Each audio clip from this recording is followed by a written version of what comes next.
Hello everyone, welcome to our channel Pariksha trick. तो आज economics का दूसरा सेशन शुरू होने वाला है हमारे चैनल पे। अगर अगर आपने इससे पहले वाली वीडियो नहीं देखी तो आप ज़रूर देख लें और हमारे चैनल को लाइक एंड सब्सक्राइब करना ना भूलें। ठीक है, वेलकम फिर से। चलिए आगे देखते हैं। तो आज हम कवर करने वाले हैं इकोनॉमिक्स में मनी एंड बैंकिंग। ठीक है, इकोनॉमिक्स है आज और उसमें हम पढ़ेंगे मनी एंड बैंकिंग और ये इसका दूसरा वीडियो है। तो पहले वाले से काफ़ी रिलेटेड होगा। अगर आपने पहला वीडियो नहीं देखा है तो ज़रूर देख लें और हमारे चैनल को लाइक एंड सब्सक्राइब ज़रूर करें। ठीक, थैंक यू। चलिए आगे देखते हैं आप। तो लेट्स स्टार्ट। हाँ जी, ये पार्ट 2 है। तो आपको फिर से याद दिला रहा हूँ, हमारे पार्ट 1 को जरूर देखिए क्योंकि ये रिलेटेड है। मनी एंड बैंकिंग में क्या है कि जो पहले मैंने टर्म कवर किए हैं वो इसमें यूज होंगे ही होंगे। ठीक है, तो वो आपके लिए देखना जरूरी हो जाता है। और उसमें भी अगर क्वेरी हो तो बताइएगा कमेंट सेक्शन में, और उसमें कुछ क्वेश्चन आंसर भी पूछे गए हैं तो उसका भी जवाब दीजिएगा। और ये भी कर रहे हैं, इसमें भी अगर कोई क्वेरी हो तो आप बताना कमेंट सेक्शन में। ठीक है, और हमारे चैनल को लाइक एंड सब्सक्राइब करना ना भूलें। ये शुरू करते हैं फिर क्वेश्चन नंबर 1 से। क्या है first question? Which of the following is not a industrial financial institution? इनमें से कौन सा इंडस्ट्रियल फाइनेंस इंस्टीट्यूशन नहीं है? पहला है UTI, unit trust of India. दूसरा है आईसीआईसीआई। तीसरा है नबार्ड और चौथा है एसएफसी। तो आप गैस कीजिए, थोड़ा टाइम है आपके पास। ठीक है, तो इसमें जो यूटीआई है ना दोस्तों, यूटीआई होता है यूनिट ट्रस्ट ऑफ इंडिया। ठीक है, ये कब इस्टेब्लिश हुआ था? ये इस्टेब्लिश हुआ था दिसंबर 1963 में। और ये act as a vehicle as a act करता है किसके लिए? जो मनी मार्केट होता है ना, जैसे म्यूचुअल फंड हो गया, ये कैपिटल सॉरी मनी मार्केट नहीं, ये कैपिटल मार्केट में इन्वेस्टमेंट के टर्म में काम करता है। जैसे म्यूचुअल फंड हो गया तो उसमें किसके थ्रू पेमेंट वो होता है, ट्रांजैक्शन होता है यूटीआई के थ्रू। ठीक है, दूसरा है आईसीआईसीआई। तो इसका फुल फॉर्म है industrial credit and investment corporation. ठीक है, ऑफ इंडिया। तो ये इस्टेब्लिश कब हुआ था? ये इस्टेब्लिश हुआ था 1994 में। तो देखिए इसका नाम ही है इंडस्ट्रियल कॉरपोरेशन, तो ये इंडस्ट्री को तो फाइनेंस करेगा ही करेगा। ठीक है, तीसरा है नबार्ड। नबार्ड के बारे में काफ़ी अच्छे से मैंने पिछले वीडियो में डिटेल में डिस्कस किया है, तो आप देख सकते हैं वहाँ से। और चौथा है एसएफसी। ठीक है, ये एसएफसी क्या है? ये लॉन्ग टर्म और मीडियम टर्म फाइनेंस डेब्ट फाइनेंस करता है किसे? स्मॉल एंड मीडियम एंटरप्राइजेस को। ठीक है, तो इसमें से जो आंसर होगा वो होगा हमारा सी, नबार्ड। नबार्ड क्या नहीं करता? किसी भी इंडस्ट्रियल फाइनेंशियल इंस्टीट्यूशन को मतलब नहीं करता है। विच of the following is not industrial financial institution? तो नबार्ड इंडस्ट्रियल फाइनेंशियल इंस्टीट्यूशन नहीं है। ठीक है, तो इसमें ये ध्यान रखिएगा कि हमने ये सारे प्रीवियस ईयर क्वेश्चन उठाए हैं। हर क्वेश्चन के लास्ट में आपको दिखेंगे ऐसे, और जो काफ़ी इंपॉर्टेंट है, जो बार बार आए हैं या आने के चांसेस हैं, तो उससे या तो रिलेटेड होगा या काफ़ी इंपॉर्टेंट है, तो आप इसको अच्छे से कीजिएगा। ठीक है, और कहीं प्रॉब्लम है तो आप कमेंट सेक्शन में ज़रूर बताइए ताकि मैं उसको फिर से कवर कर पाऊँ आपके लिए। ठीक है, चलिए, और फिर से लाइक सब्सक्राइब जरूर कर दें, और हमारा पिछला जो चैनल पे वीडियो है इकोनॉमिक्स का उसे जरूर देख ले एक बार। ठीक है, चलिए आइए फिर अगला क्वेश्चन देखते हैं। When were the 14 Indian banks nationalised in? हमारे 14 बैंक कब नेशनलाइज हुए थे? पहला ऑप्शन है 1967, बी है 1968, सी है 1969 या डी है 1971। तो आप गेस कर सकते हैं या मैं बताता हूँ। देखिए ये क्वेश्चन जो है ये काफ़ी बार आ चुके हैं, इस चीज़ का आप ध्यान रखिएगा। तो इस पर्सपेक्टिव से ये इम्पोर्टेंट था तो मैंने इसे कवर किया है। तो इसका जो आंसर है ये है सी, 1969। ठीक है, तो देखिए ये जो बैंक का नेशनलाइजेशन था ना, ये 2 फेज में हुआ था। तो पहले फेज में जब हुआ था तो वो डेट थी 19 जुलाई 1969। ठीक है, इसमें जो 14 लार्ज बैंक्स थे और वो नेशनलाइज हुए थे, जिसमें से मोर देन 50 करोड़ नेशनलाइजेशन के अंदर आया था। और फेज 2 हुआ था 15 अप्रैल 1980 में, जिसमें 6 प्राइवेट सेक्टर बैंक और एक रिजर्व, ठीक है, उनको नेशनलाइज किया गया था और उनकी जो वैल्यू अंडर नेशनलाइजेशन आई थी वो थी अप्रोक्स 200 करोड़ के आसपास, ठीक है। तो इसको ध्यान रखिएगा। ऐसे वो 200 और जो 50 करोड़ बताइए इतना इंपॉर्टेंट नहीं है, जस्ट एज फॉर इंफॉर्मेशन है, बट ठीक है। लेकिन वो ध्यान रखिएगा, वो डेट जो मैंने बताए जब पहला हुआ था तो वो हुआ था 19 जुलाई 1969 को, और दूसरा नेशनलाइजेशन हुआ था दूसरे फेज का 15 अप्रैल 19। ये तीसरा क्वेश्चन देखते हैं। The interest on saving deposits in all nationalized bank of India is determined by। जो इंटरेस्ट ऑन सेविंग होता है deposit in all nationalised bank of India, वो डिटरमाइन कौन करता है? A finance minister, B finance commission, C Indian corporative bank, या D Reserve bank of India. तो आप गैस करें इसका क्या आंसर हो सकता है। तो इसका आंसर है D, Reserve bank of India, ठीक है। जितने भी इंटरेस्ट ऑन सेविंग डिपॉजिट्स होते हैं ना सारे नेशनलाइज्ड बैंक में, तो वो डिटरमाइन होता है ऑन द बेसिस ऑफ इसके थ्रू MCLR। तो MCLR क्या होता है? Marginal cost of fund based on lending rates. और ये डिसाइड कौन करता है? ये एक्चुअली में मार्केट ट्रेंड्स के ऊपर डिसाइड होता है ओपन मार्केट में, ओपन इकोनॉमी में। और ओपन इकोनॉमी रेगुलेट किसके थ्रू करता है? तो वो रेगुलेट करता है RBI के थ्रू, ठीक है। तो ये ध्यान रखिएगा, इन तीनों का इनमें कोई रोल नहीं होता है। तो इसको जो ओपन इकोनॉमी में ये डिसाइड होता है और वहाँ पे रेगुलेशन किसका चलता है? RBI का। तो अल्टीमेटली कौन इसे डिसाइड करेगा? डिटरमाइंड किससे होता है? ये RBI से, ठीक है।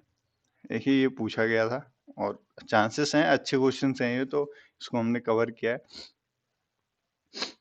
चौथा क्वेश्चन देखते हैं। Cash reserve ratio and open market operation are the tool of.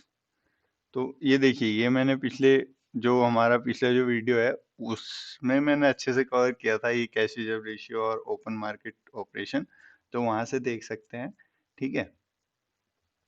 तो आइए देखते हैं इसमें ऑप्शन में, A monetary policy, B budget policy, C trade policy, या डी फिजिकल पॉलिसी। तो आप बताइए इसका आंसर। देखिए इसमें ना दो टर्म आ जाते हैं, जो RBI में जो मूवमेंट्स होते हैं ना मनी सप्लाई के लिए और इंटरेस्ट रेट के लिए, वो दो टर्म में होते हैं। एक तो होता है क्वांटिटिव, QT, ठीक है, और एक होता है क्वालिटेटिव, QUL, ठीक है। इसको ध्यान रखिए, ये जो क्वांटिटिव और क्वालिटेटिव टर्म है ना, इसमें अलग अलग चीजें आते हैं। जिससे भी क्वांटिटी होगा तो ये ध्यान रखिए, इसमें किसमें टर्म में आएगा? क्वांटिटी। जैसे रिजर्व रेशियो हो गया, cash reserve ratio, statutory liquidity ratio, open market operation, repo rate, reverse repo rate, bank rate, marginal standing facility. तो ये सब किसके अंडर आता है? क्वांटिटेटिव के अंदर आता है, ठीक है। और क्वालिटेटिव के अंदर आता है मार्जिन, लोन टू वैल्यू, ठीक है। फिर आता है रेशनिंग, फिर आता है मॉरल सुएशन, फिर आता है कंज्यूमर क्रेडिट कंट्रोल, और आता है डायरेक्ट एक्शन। तो ये सब किसके अंदर आता है? क्वालिटेटिव के अंदर। तो क्वांटिटी में बेसिकली देखिए CRR, SLR, open market operation किस टर्म में होता है? ये एक मॉनेटरी के टर्म में होता है। या तो आपके bonds, shares, bonds basically open market में होते हैं गवर्नमेंट के, जो RBI रेगुलेट करता है। और जो CRR ऐसा ये सब होता है, ये सब किस पे होता है? मनी पे होता है, ठीक है। तो ये ध्यान रखिएगा। And open market operation are the tool of. तो पहले तो ये टूल किसका होगा? क्वांटिटेटिव मार्केट का। और उसमें क्या आता है? हमारा मॉनेटरी पॉलिसी। तो इसका आंसर हो जाएगा ए, मॉनेटरी पॉलिसी। बजट पॉलिसी नहीं होगा, ट्रेड पॉलिसी नहीं होगा, और फिजिकल पॉलिसी नहीं होगा। ये तीनों को इग्नोर कर देना है, ठीक है। कि ओपन मार्केट ऑपरेशन और ये CRR किसका टूल है? मॉनेटरी पॉलिसी का। ये देखिए काफी बार पूछा गया है, ये इम्पोर्टेंट है, तो इसको इसलिए मैंने लेके आया था। बाकी आप उसमें जो मैंने थोड़े चीज बताए उसको आप नोट कर लीजिए कहीं, और देख लीजिए कभी कभार, ध्यान में रहेगा, ठीक है। चलिए अगला देखते हैं। इन E banking, E stands for, ये तो काफी आसान है मतलब, लेकिन पूछा गया है, देखिए पूछा गया था तो मैं ले आया आपके लिए। तो इन E banking, E stands for economic banking, environment banking, electronic banking and expand banking. इसका आंसर है सी, इलेक्ट्रॉनिक बैंकिंग। ठीक है, ये ई से इलेक्ट्रॉनिक इसलिए रखा गया है क्योंकि जो पेमेंट होता है वो किसके थ्रू हो जाता है, बैंक की वेबसाइट के थ्रू, तो वो इलेक्ट्रॉनिक चीज़ है, तो इसलिए इसका ई इलेक्ट्रॉनिक के लिए स्टैंड करता है। ये तो पता ही होगा आप लोगों को, इसमें ज़्यादा एक्सप्लेन करने की ज़रूरत है नहीं। ठीक है, चलिए अगला देख लेते हैं। Which of the following is not a measure to check money supply in the market. इसमें से कौन सा ऐसा मेजर नहीं है जिससे हम मनी सप्लाई चेक कर सकें मार्केट में। देखिए, चेंज इन मार्जिनल नेसेसिटीज, मैं डी से शुरू कर रहा हूँ। ठीक है, ये है क्योंकि ये आरबीआई के थ्रू होता है। बैंक रेट, ये भी आरबीआई करता है, तो वो मार्केट सप्लाई इससे पता कर सकता है कि मनी का क्या सप्लाई मार्केट में। सीआरआर, कैश रिजर्व रेशियो, बिल्कुल इससे भी हो सकता है। फ्री मार्केट पॉलिसी, तो ये फ्री मार्केट पॉलिसी जो होता है इससे नहीं नहीं पता चलेगा कि मनी सप्लाई क्या है मार्केट में। ठीक है, तो इसका आंसर है ए, फ्री मार्केट पॉलिसी। ठीक है, क्योंकि फ्री मार्केट पॉलिसी जो होता है वो मेजर ही नहीं होता जिससे हम मनी कंट्रोल कर सके, तो उससे हम चेक भी नहीं कर पाएंगे। ये तीनों मेजर्स है जिससे हम मनी का सप्लाई कंट्रोल कर सकते हैं, और फ्री मार्केट पॉलिसी तो अपने हिसाब से चलता है, तो इससे हम पता भी नहीं कर सकते कि क्या सप्लाई है अभी मार्केट में। ठीक है, अगला क्वेश्चन देखते हैं, seventh. The largest commercial bank of India is. तो बताइए, कॉमर्शियल बैंक कौन सा है लार्जेस्ट इंडिया का। तो ये तो पता होना चाहिए वैसे। ठीक है, वैसे ये पूछा गया था तो मैं ले आया। तो इसका आंसर आप कमेंट बॉक्स में दे दीजिए कि लार्जेस्ट कमर्शियल बैंक कौन सा है इंडिया का, और साथ ही साथ हमारे चैनल को लाइक एंड सब्सक्राइब जरूर कर ले। और आपने ऊपर भी देखा होगा, मैंने काफ़ी चीज़ बोली कि ये मैंने प्रीवियस वीडियो में कवर किया है, तो वहाँ से प्रीवियस वीडियो को भी देखें और वहाँ भी लाइक सब्सक्राइब करें। ठीक है, और वो ज़रूरी है।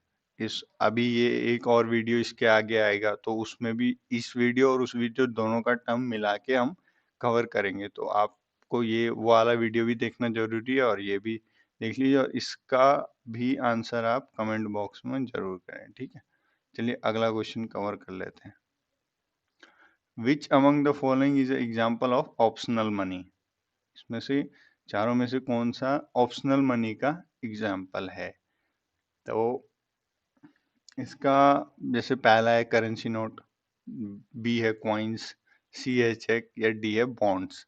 तो देखिए, अगर आप मार्केट से बॉन्ड खरीदेंगे पैसे देके तो आपको बॉन्ड मिल जाएगा, ये ऑप्शनल मनी नहीं है, उसके बदले में आपको बॉन्ड ही मिलेगा। ठीक है, बी है कॉइन्स, ये भी आपको कोई देगा तो ऑफ कोर्स सी बात है, एक्सेप्ट करना पड़ेगा। करेंसी नोट बिल्कुल एक्सेप्ट करना पड़ेगा। तो इसका जो आंसर है, इसका आंसर है डी, सी सॉरी, चेक्स। चेक क्या है, एक ऑप्शनल मनी है, आपका मन है तो आप लो।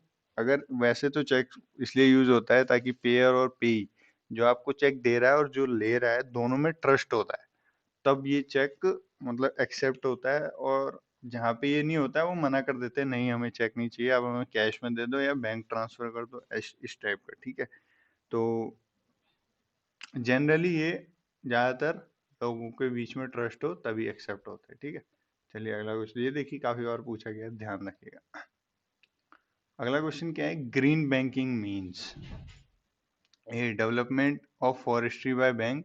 ठीक है, B, financing of environment friendly project by bank, C, financing of irrigation projects by bank, या D, none of the above. ठीक है, तो ये जो ग्रीन बैंकिंग का मीन्स था ना, इसका मीन है B, financing of environment, sorry sorry sorry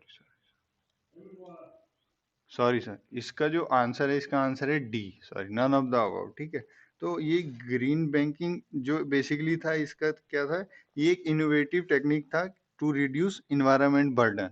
जो इन्वायरमेंट बर्डन है उसको आप रिड्यूस करें, लाइक की पेपरलेस बैंकिंग, तो जिसमें डिस्करेजिंग यूज ऑफ पेपर था। ठीक है, कि उसमें हम पेपर को यूज ना करें और किसी जैसे नेट बैंकिंग हो गया, ऑनलाइन काम हो गया, तो उसके लिए काम करे। तो इसमें से इन तीनों तो नहीं होगा, सॉरी मैंने गलती से भी बोला, ध्यान में नहीं था। ठीक है, मैंने इन्वायरमेंट देखा तो मैंने सोच लिया इन्वायरमेंट फ्रेंडली प्रोजेक्ट। तो ग्रीन बैंकिंग का मीन्स क्या था कि पेपरलेस बैंकिंग को बढ़ावा देना। ठीक है, अगला क्वेश्चन देख लेते हैं। A currency having falling exchange rate, a currency having a falling exchange rate due to counting balance of payment deficit is called. A currency having falling exchange rate due to counting balance of payment deficit is called A. Soft currency, B. Hard currency, C. Scarce currency या D. Surplus currency. तो आपके पास 1-2 second है, आप सोचिए। तो इसका answer है ए, soft currency. Soft currency को हम समटाइम क्या बोलते हैं, वीक करेंसी भी बोलते हैं। ठीक है, तो इसका जो फ्लक्चुएशन वैल्यू होता है, ठीक है, ड्यू टू पॉलिटिकल इनस्टेबिलिटी। ठीक है, अगर राज क्या अगर जो पॉलिटिकल पार्टीज है इनमें से कुछ, इनके कारण अगर देश में कुछ इन स्टेबिलिटी पैदा होती है और उससे जो हमारी वैल्यू मनी की डिफेम होती है, ठीक है, वो होता है falling exchange rate due to counting of balance of payment deficit is called soft currency. ठीक है, ध्यान रखिएगा इसको। और ये 11th क्वेश्चन देखते हैं। RBI, reserve bank of India was nationalise इन, कब हुआ था ये नेशनलाइज? को पता होगा तो आप कमेंट बॉक्स में बता दीजिएगा। ठीक है, और ना मैं बता देता हूँ, इसका नेशनलाइजेशन हुआ था सी 1949 में। ठीक है, चलिए अगला क्वेश्चन देखते हैं। Which of the following is not a function of central bank in an economy? Central bank का मतलब क्या है? आरबीआई को ही हम क्या बोलते हैं? Central bank of India. ठीक है, ये ध्यान रखिएगा, कंफ्यूज नहीं होना। जो नए होते हैं, जिन्होंने कभी पढ़ाई ये इकोनॉमिक्स की तरफ नहीं देखा होता है, उन्हें थोड़ी कंफ्यूजन हो जाती है, इसलिए मैंने ये क्लियर कर दिया। ठीक है, तो which of the following is not a function of central bank in India? तो पहला क्या है? Dealing with foreign exchange. ठीक है, दूसरा है controlling money monetary policy, C क्या है? कंट्रोलिंग गवर्नमेंट स्पेंडिंग, या D act as a banker's bank. तो बताइए। तो इसका जो आंसर है, इसका आंसर है सी, जो कंट्रोलिंग जो गवर्नमेंट स्पेंडिंग है ना, ये आरबीआई का काम नहीं है। ठीक है, ये आरबीआई का फंक्शन नहीं है, is not a function of central bank. देखिए, डीलिंग इन फॉरेन एक्सचेंज, जो फॉरेक्स होता है, हमारी सिक्योरिटीज या बाहर की जो जितने भी ट्रांजैक्शन होते हैं, तो वो कौन देखता है? ए, आरबीआई। ठीक है, कंट्रोल मॉनेटरी पॉलिसी, जितने भी मैंने बताए थे, क्वांटिटेटिव क्वालिटेटिव, सब कौन देखता है? आरबीआई देखता है। Acting as a banker's bank, जितने भी बैंक के कॉमर्शियल, सबका ये हेड है, तो ये बैंकर्स बैंक भी है, उसके हिसाब से ही सारे कॉमर्शियल बैंक को काम करना पड़ता है। ठीक है, तो सी जो है, कंट्रोलिंग गवर्नमेंट स्पेंडिंग, ये नहीं है आरबीआई का फंक्शन। ठीक है, चलिए आगे देखते हैं।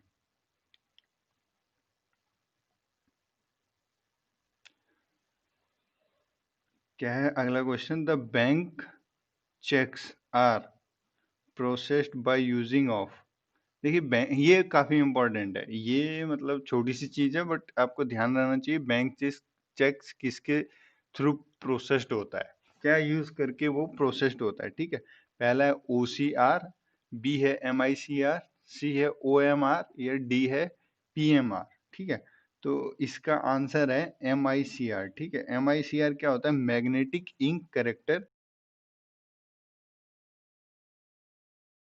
के चेक पे एक नंबर होता है। ठीक है,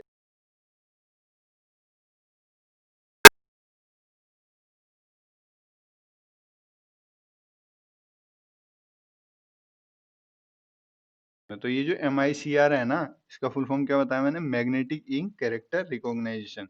ये किसको प्रोसेस करता है? बैंक चेक को प्रोसेस करता है, ये ध्यान रखिएगा। ठीक है, दो दो एग्जाम में पूछा गया है ये, तो सेम ही है, तो इसको ध्यान रखिएगा।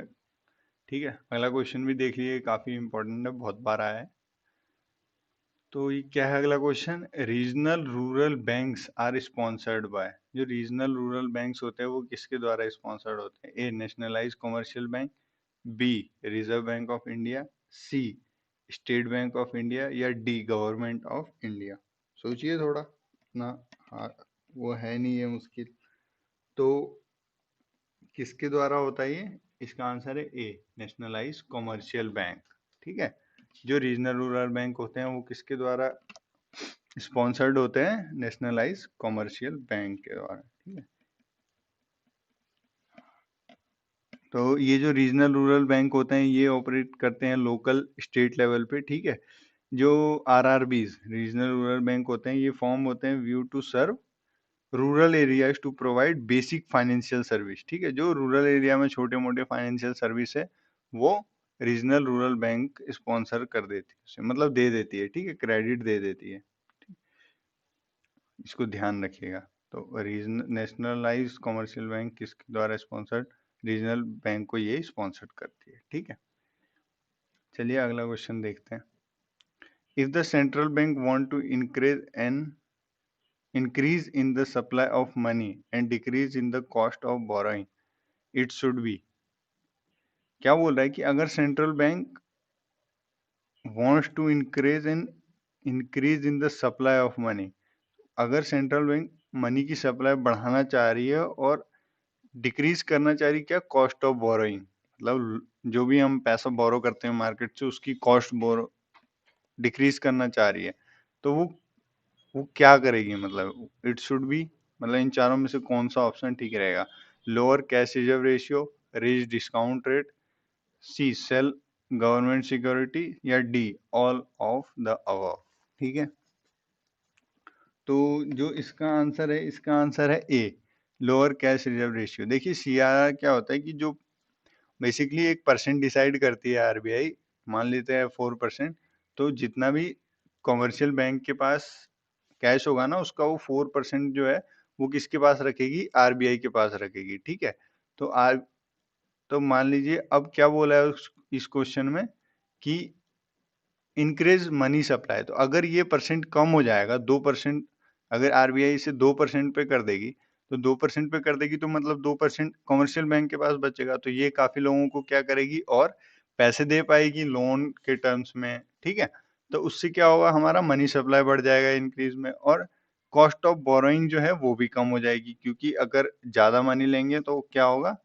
अगर कमर्शियल बैंक के पास ज़्यादा मनी होगा तो इंटरेस्ट रेट ऑफ कोर्स से नीचे जाएगा। ठीक है, अगर किसी चीज़ की सप्लाई ज़्यादा होती है तो उसका रेट कम हो जाता है। तो ये ध्यान रखिएगा। इसमें क्या है? रेज डिस्काउंट रेट, अगर सिर्फ हम डिस्काउंट बढ़ा देंगे तो इससे मतलब ये दोनों प्रॉब्लम सॉल्व नहीं होगी। ठीक है, सेल गवर्नमेंट सिक्योरिटी, फिर वही बात है, इससे भी दोनों प्रॉब्लम नहीं होगी। इससे मनी की इंक्रीज तो बढ़ जाएगी गवर्नमेंट सिक्योरिटी से, लेकिन कॉस्ट ऑफ बोरोइंग नहीं घटेगी। ठीक है, कॉस्ट ऑफ बोरोइंग कोई नहीं घटाएगा। ऑल ऑफ द अबव ये तो हो नहीं सकता। ठीक है, तो इसका आंसर क्या बना? सीआरआर को आप लोअर कर दो, तो ये दोनों कंडीशन क्या हो रहे हैं? सेटिस्फाई हो रहे हैं। ठीक है, ये पूछा गया है क्वेश्चन, ऐसे सारे ही मैं ऐसे ही लेके आया हूँ जो पूछे हुए हैं, बट कुछ इंपॉर्टेंट है, ये छोटी छोटी टर्म्स आप ध्यान रखिएगा। ठीक है, अगला देखते हैं। What is the name of electronic communication network of the reserve bank of India? हाँ जी, तो ये बताइए कि नाम क्या है जो इलेक्ट्रॉनिक कम्युनिकेशन नेटवर्क है रिजर्व बैंक ऑफ इंडिया का? बोल्ट, BOLT, या ओ ये ऑप्शन ऊपर नीचे हो गया है। ठीक है, BRBI, set, RBI net, RBI dot. तो बताइए इसका आंसर आपके हिसाब से क्या होगा? इसका आंसर है सी, जो यहाँ पे बी होना चाहिए, RBI नेट है इसका आंसर। ठीक है, ये ध्यान रखिएगा। तो ये इलेक्ट्रॉनिक सॉफ्टवेयर है जो आरबीआई यूज करती है कम्युनिकेशन नेटवर्क की तरह। ठीक है, इसको ध्यान रखिएगा। चलिए अगला क्वेश्चन देखते हैं। Which of the following is apex bank for industrial loan? Industrial loan के लिए एपेक्स बैंक कौन सा है? आरबीआई, नाबार्ड, आईसीआईसीआई, या आईडीबीआई? ठीक है, तो आप बताइए। देखिए आरबीआई तो इंडस्ट्रीज को लोन देती नहीं डायरेक्ट। ठीक है, ये खत्म हो गया। नाबार्ड, नाबार्ड भी नहीं देती है इंडस्ट्रीज को डायरेक्ट लोन, तो नहीं देती। ठीक है, आईसीआईसीआई ये कमर्शियल बैंक है। तो ये जो इडबी है ना, IDBI, industrial development bank of India, ये मैंने पिछले वीडियो में भी इसके बारे में काफी कवर किया, आप देख सकते हैं। तो ये है एपेक्स बैंक, इसके लिए इंडस्ट्रियल लोन के लिए। ठीक है, चलिए अगला देखते हैं। The main source of the long term credit for a business unit is. देखिए क्या बोल रहा है, मेन सोर्स क्या है बिजनेस में लॉन्ग टर्म के लिए पैसा उठाने के लिए क्रेडिट पे। तो क्या बोल रहा है, sale of stocks and bond to the public, borrowing from the bank, long loans from the government, और डी क्या है, deposit from the public and financial institution. देखिए ये भी नहीं हो, ये लॉन्ग टर्म के लिए ये भी सही नहीं होता, ठीक है। लोन फ्रॉम द गवर्नमेंट ये भी सही नहीं होता। बोरोइंग फ्रॉम द बैंक, इसमें आपको काफी परेशानी होती है। तो ये जो होता है ना, sale of stock and bond to the public, देखिए स्टॉक में तो पहली बात आपको इतना टेंशन नहीं होता है। स्टॉक क्या होता है कि जो स्टॉक खरीदता है वो उसका उतना परसेंट का मालिक हो जाता है। तो प्रॉफिट हुआ तो दो, नहीं तो उसका गया पैसा। तो इसमें कंपनी को इतना, बिजनेस को इतना लॉस नहीं होता, और बॉन्ड्स में भी इतने खास रिटर्न नहीं जाते हैं। तो लॉन्ग टर्म क्रेडिट उठाने के लिए मार्केट से, ठीक है। अगला क्या है, Reserve bank of India provide direct finance to the agriculture, provide finance to primary and cooperative societies, provide finance to state cooperative bank, does not provide finance to agriculture। तो आपको बताना है इनमें से कौन सा होगा, बताइए। तो दोस्त इसका जो आंसर है, इसका आंसर है डी, ठीक है। Reserve bank of India does not provide finance to agriculture, ठीक है। कि Reserve bank of India acts as a central bank, ठीक है, of our country, and it deal with monetary policy, and it does not provide finance to agriculture, ठीक है। इसमें ध्यान रखिएगा डायरेक्ट फाइनेंस है, डायरेक्ट फाइनेंस और फाइनेंस में do not provide finance to agriculture, ठीक है। तो डायरेक्ट फाइनेंस करती है, ऐसे नहीं करती है, ये ध्यान रखिएगा आप। Which amidst the following rural bank has been name after a river. देखिए इनमें से कौन सा ऐसा रूरल बैंक है जिसका नाम किस पे रखा गया है, रिवर के नाम पे रखा गया है। तो बताइए, प्रथमा बैंक, वृद्धा ग्रामीण बैंक, थार अंचलिक ग्रामीण बैंक, या अरावली क्षेत्रीय ग्रामीण बैंक, ठीक है। इसका आंसर आप बताइए। तो इसका जो आंसर है, इसका आंसर है बी, ठीक है, वृद्धा ग्रामीण बैंक, ये है इसका आंसर। इसका आंसर किस पे रखा गया है, रूरल बैंक जो रिवर के नाम पे है, ठीक है। वृद्धा बैंक जो है, ये वृद्धा रिवर जो कि कहाँ की रिवर है, ये महाराष्ट्र की सबसे बड़ी रिवर है, ठीक है। तो ये ध्यान में रखिएगा आप, ये वहीं के नदी के नाम पे इसका नाम रखा गया है। फिर क्या है, currency notes of ₹2 denomination and above are the liability of. 2 रुपए और 2 रुपए से ज्यादा का करेंसी नोट का लाइबिलिटी किसका है, ए गवर्नमेंट ऑफ इंडिया है, नहीं। ये मैंने पिछले वीडियो में कवर किया है, आप वहां से देख सकते हैं। सी स्टेट बैंक ऑफ इंडिया, नहीं, ये तो कमर्शियल बैंक है। D all of the above, नहीं। ये किसकी लाइबिलिटी है, आरबीआई की, ठीक है। ये ध्यान रखिएगा आप कि जो भी, जैसे आपने देखा ही होगा यार, 10 रुपए, 20 रुपए, 50 रुपए, सबके नोट पे किसका साइन होता है, आरबीआई गवर्नर का। तो ये लाइबिलिटी किसकी हो गई, रिजर्व बैंक ऑफ इंडिया की, ध्यान रखिएगा। फिर क्या है, monetary policy in India is formulated bye, किसके द्वारा मॉनेटरी पॉलिसी फॉर्मुलेट होता है। मैंने अभी बताया आपको कि मॉनेटरी पॉलिसी जो होता है, ये किसके द्वारा फॉर्मुलेट होता है, ये होता है हमारे आरबीआई, बी। आरबीआई हमारी सारी मॉनेटरी पॉलिसी फॉर्मुलेट करती है, तो एक स्टेबिलिटी बनी रहे इकोनॉमी में, इसके लिए, ठीक है। तो ये आप ध्यान रखिएगा। अगला क्वेश्चन देखते हैं, which which one of the following is not a qualitative control. देखिए नॉट क्वालिटेटिव, क्वांटिटेटिव और क्वालिटेटिव मैंने बताया आपको, of credit by central bank of India. तो क्वालिटेटिव, क्वालिटेटिव के अंदर कौन सा नहीं आता, रेगुलेशन ऑफ कस्टमर क्रेडिट ये आता है, वेरिएशन ऑफ मार्जिन रिक्वायरमेंट ये भी आता है, और क्या है, रेगुलेशन ऑफ मार्जिन रिक्वायरमेंट ये भी आता है। तो इसमें से कौन सा नहीं आता क्वालिटेटिव में, ये नहीं आता है क्वालिटेटिव में। ये कौन सा है, क्वांटिटेटिव है, ठीक है। CRR क्वांटिटेटिव है, तो ये उसमें नहीं आता है। चलिए अगला क्वेश्चन देख लेते हैं हम, कि the market which loans of money can be obtained is called. The market in which loans of money can be obtained is called, क्या बोलते हैं उसे, जिसमें मनी पे लोन मिलता है। तो इसका आंसर है जी सी, मनी मार्केट, ठीक है। रिजर्व मार्केट, इसमें तो नहीं मिलता पैसे पे लोन, ठीक है। इंस्टीट्यूशनल मार्केट, इसमें भी नहीं मिलता, और एक्सचेंज मार्केट, इसमें तो नहीं मिलता। तो इसका आंसर क्या बना, सी।